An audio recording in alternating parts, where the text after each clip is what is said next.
네, 인공위성을 쏘았다고 북한이 주장했습니다. 하지만 대륙간 탄도탄에 쓰이는 그 미사일 체제 그대로였죠. 그래서 전 세계가 규탄하고 있는데요. 그 배후에 김숙희가 있다. 이 김숙희가 사람 인물 같기도 한데 과연 누구인 것인지 이번 주에 있었던 북한의 인공위성 로켓 발사 소식으로 이번 소식 얘기해 보겠습니다. 자, 북한이 이례적으로 실패했지만 사진을 공개했습니다. 뭐 영상까지는 아니지만 굉장히 가분수 형태의 탄두 부분이 큰 사진을 공개했네. 저거죠.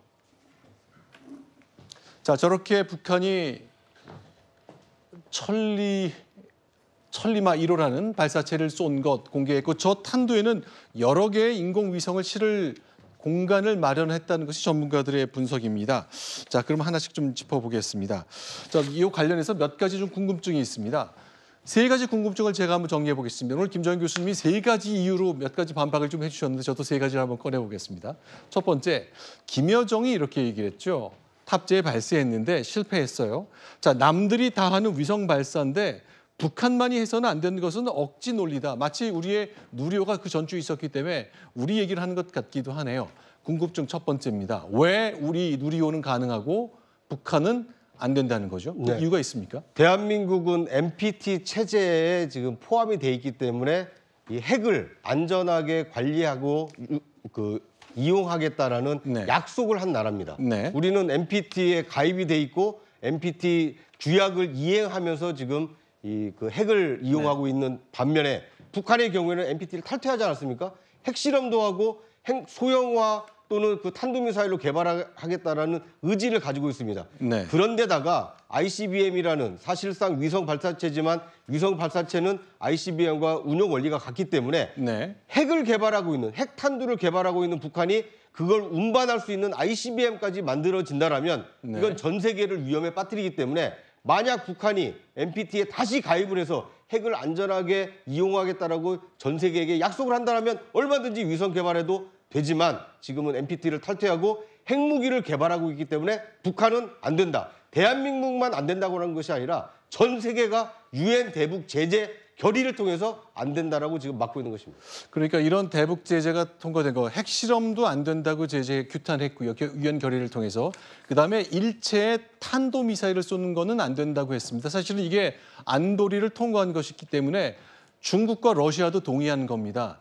지금의 시진핑 주석, 지금의 푸틴 대통령이라면 과연 이 규탄 결의에 동의를 했을까 전 궁금합니다. 그러나 이건 15년 전쯤에 된 결의라 그 당시에는 중국과 러시아가 동의를 한 겁니다. 일단 김여정은 미국이 우리를 못하게 하는 거 미국만 그럴 권리가 있는 것인지 착각하지 말라 했습니다만 안보리 5국가가 모두 동의했다는 점을 정리해 보겠습니다. 자, 그럼 두 번째 궁금증이 하나 있습니다.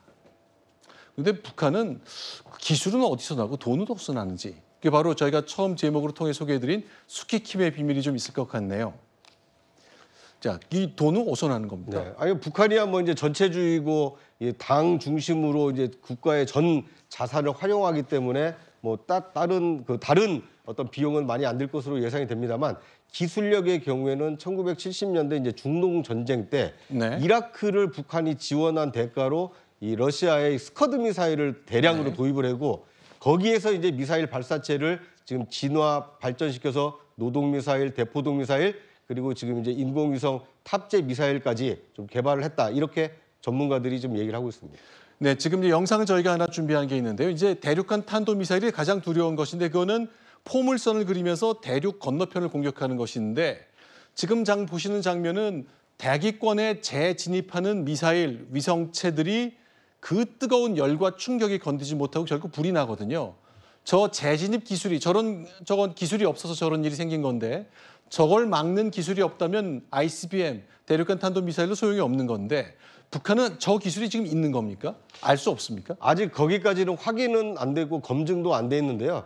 지금 높이 고각을 발사하는 것까지는 확인이 됐습니다만 네. 이것이 다시 이 대기권에 재진입해서 목표한 지점에 떨어졌는지 이것까지는 아직 추적이 아직 검증이 안 됐기 때문에 발사까지는 어느 정도 가능하지만 그 대기권 재진입 여부는 아직 좀 더 검증이 필요한 분야다 이렇게 볼 수 있을 것 같습니다. 그런데 이런 기술을 얻으려면 다양한 연구 개발을 해야 되고 실험도 해야 되고 실패도 거듭해야 되기 때문에 재료 구입비, 실험 장비 구입비 돈이 굉장히 많이 든단 말이죠.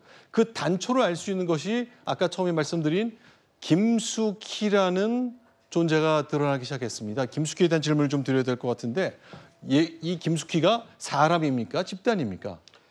이 북한의 해커 조직으로 지금 알려져 있는데요. 네. 특히 이게 김숙희라는 그 이름을 통해서 우리나라의 그 첨단 기술을 좀 해킹했다라는 흔적들이 좀 몇 가지 발표가 됐습니다.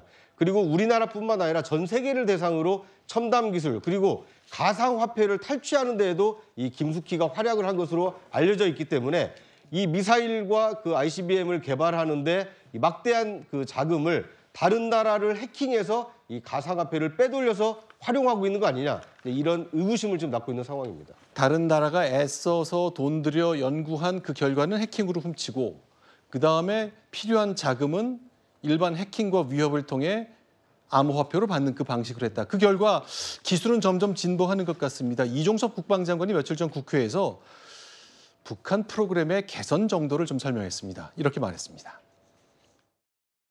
그때보다는 엔진 추력이라든지 이런 것들이 좀 더 업그레이드 됐다. 이렇게 평가를 하고 있습니다. 북한에서는 뭐 실패한 원인에 대해서 분석해서 추가 발사할 것으로 저희는 예상을 하고 있습니다.